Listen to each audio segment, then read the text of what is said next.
Good morning students. Last class we have learned about the separation of mixtures and completed up to solvent extraction. Today we can continue with our new topic distillation in page number 116. Distillation means the formation of a pure liquid from its solution. But from a solution we get pure liquid, that is known as distillation. Distillation is nothing but it is evaporation and condensation. It is a combination of evaporation and condensation is known as distillation. In city, sea water is converting into drinking water by distillation process. Well, let's see about distillation. For distillation process, a distillation flask is using. Inside the distillation flask, salt water is or sea water is collecting. Side of the distillation tube there is a condenser is attaching. This condenser inside a conducting tube is present. A thermometer is inserted into the distillation flask through a on-hold stopper, and when sea water is poured inside the distillation flask and heat is producing here, that time sea water from evaporation carried out and the evaporates water are collecting inside the condenser and it flows through the tube inside the condenser and their cooling happens and the pure water is collecting inside the receiver. From here the salt water is converted into pure water and the salt present inside sea water is forming as a residue at the bottom of the distillation flask. By this method we can separate two substances from a liquid, that is sea water from pure water can be obtained by this method. This method is applicable for the boiling point of two liquids are more than that of 25 Kelvin. But if the boiling points of two substances are more than 25 Kelvin means we can apply this simple distillation method. Simple distillation method is a combination of evaporation and condensation. On heating, water forms water vapor, that is known as evaporation. That water vapor are collecting inside the condenser and cooling, that process is known as condensation. Due to evaporation and condensation we get a pure liquid there in the receiver, and the salt present in sea water is separated as a residue. Next we can see about fractional distillation. Fractional distillation is also another type of distillation method. Here two miscible liquids together present means they can be separated by using fractional distillation. Here this method is applicable for the boiling points of two liquids are less than 25 Kelvin. There we study simple distillation for boiling points are higher than 25 Kelvin. Here less than 25 Kelvin means fractional distillation method is using. Fractional distillation method, when heating, the lower boiling point having liquids vaporize first and collecting. In the fractionating column they are collecting separately. Here alcohol and water is collecting inside the distillation flask and heating. Alcohol have the boiling point lower than that of water, so alcohol vaporize easily and separately and collecting inside the receiver. Water present remains inside the distillation flask. This fractional distillation method is applicable for separating the different components of petroleum, and in petroleum industry the fractional distillation method is using, and also air contains a lot of gases. To separate the different gases in air, this method is applicable. Next one, the distillation of alcohol. For distillation process of alcohol, fractional distillation method is using. Next we can see the next separation technique, that is chromatography. Chromatography is a separation technique. Here the two terms used in separation technique of chromatography are adsorption and absorption. Here adsorption means here the process in which the particles of a substance is concentrated only at the surface of another substance. Here if we take an ink drop and put on chalk piece means on the surface only ink drop present, that is the surface only the ink particles are concentrating, that is known as adsorption. Adsorption means only surface area only that particles are concentrating. Next one, absorption. Absorption is the process in which a substance is uniformly distributed throughout the bulk of another substance. For example, if we dip a sponge piece into water, the water droplets are forming a bulk inside all throughout the sample. The sponge collect water inside the fully bulk inside that throughout the substance, that is absorption.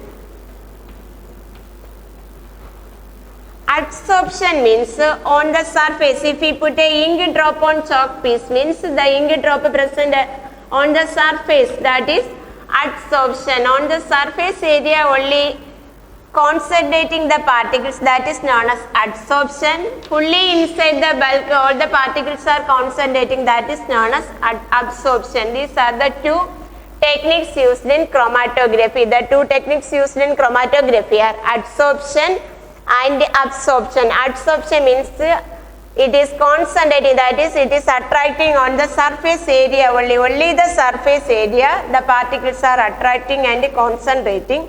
Absorption means inside the particles or inside the substance the particles are going inside, the water is going inside a sponge, fully that sponge inside water is concentrating, that is example for absorption.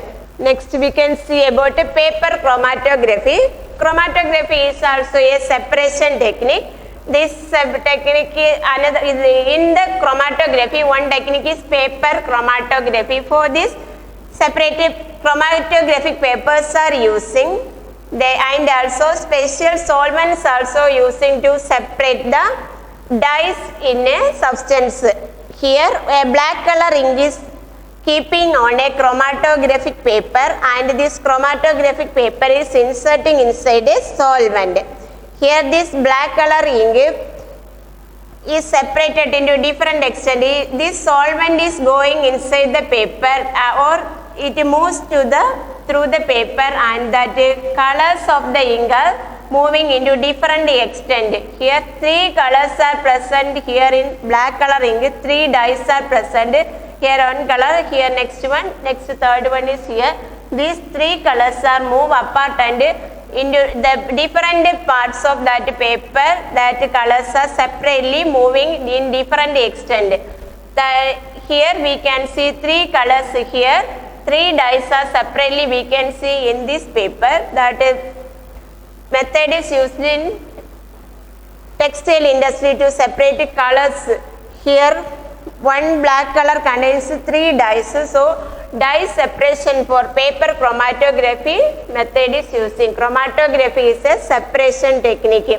It consists of two technical terms, adsorption and absorption. Adsorption means the surface area only concentrating the particles. Absorption means inside particles are going. Paper chromatography, for a paper is using, chromatographic paper is using inside a special solvent. The solvent moves into the paper, that time the ink is spreading into different parts as the particles of the ink is moves into three different extents. From this we can understand the three different dyes are present in black ink.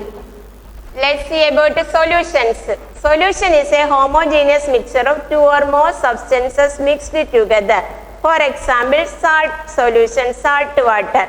Salt water consists of salt water and salt water together forming salt and water is present. A solution is a homogeneous mixture of two or more substances.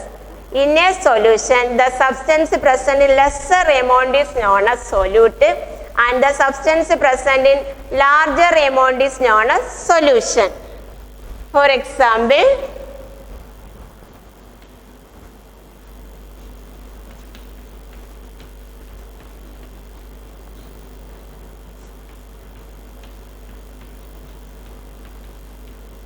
in a solution, solute plus solvent gives solution.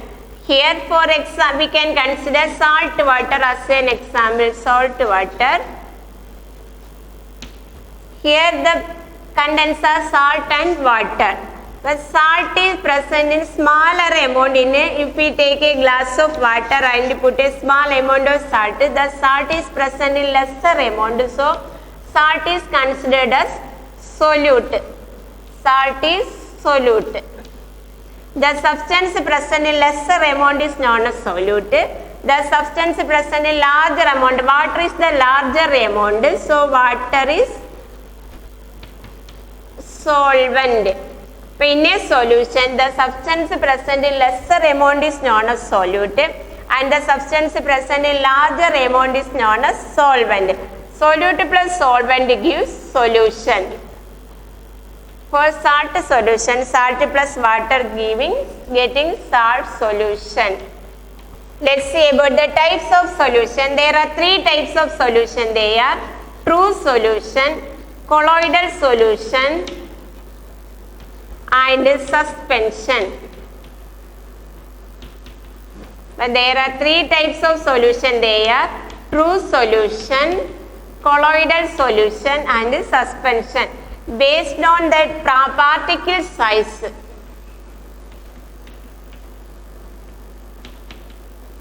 Based on particle size, solution are classified into three categories. They are true solution, colloidal solution, and suspension. First we can see about true solution. True solution is a homogeneous mixture of two or more substances mixed together. For example, take a glass of water and add a tablespoon of sugar. After 10 minutes shake well. What happened here? Get a clear solution, that is true solution. We can't see the particles inside a solution, that is known as true solution. Here we get a clear solution of salt water.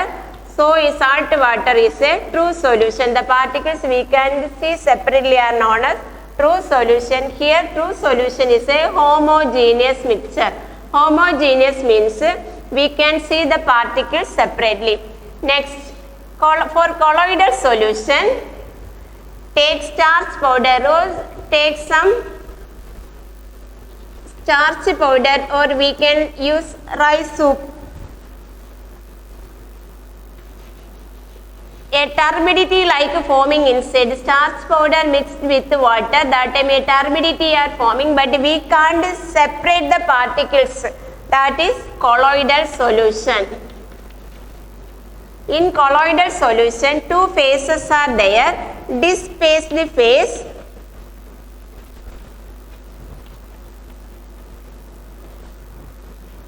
and dispersion medium.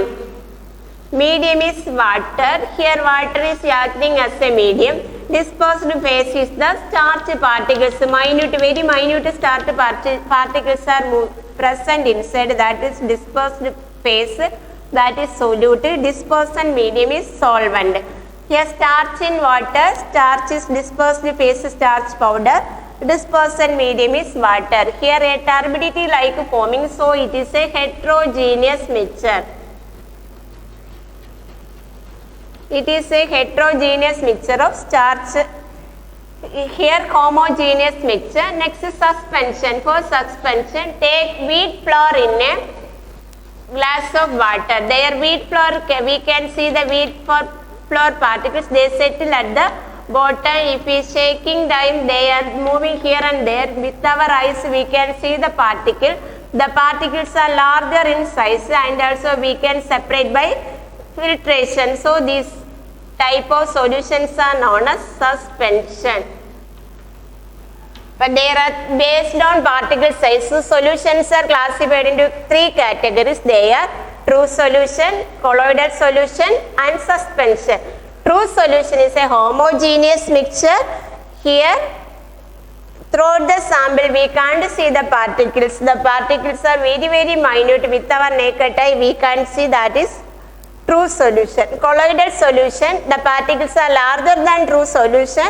So there is a turbidity occur inside the solution. The particles are are known as dispersed phase, and the medium solvent is known as dispersed phase, and dispersed medium are present in a colloidal solution.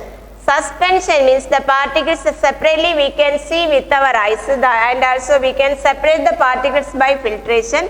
That is known as suspension. These are the three types of solution. Let's see the two properties of colloidal solution, that is Brownian movement and Tyndall effect.